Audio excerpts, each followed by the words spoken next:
অনুগ্রহ করে শুনবেন, হাওড়া থেকে বাঁকুড়া যাওয়ার জন্যে ট্রেন নম্বর ১২৮২৭ পুরুলিয়া সুপারফাস্ট এক্সপ্রেস।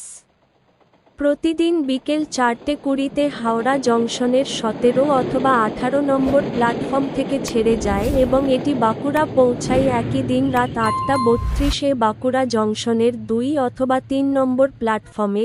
ট্রেনটির মোট যাত্রাপথ ২৩০ কিলোমিটার, যা অতিক্রম করতে সময় লাগে ৩ ঘন্টা ৪২ মিনিট। এই ট্রেনের গড় গতিবেগ ৬২ কিলোমিটার প্রতি ঘন্টা এবং সর্বোচ্চ গতিবেগ ১৩০ কিলোমিটার প্রতি ঘন্টা। এই ট্রেনটি যাত্রাপথে মোট ৮টি স্টেশনে দাঁড়ায়।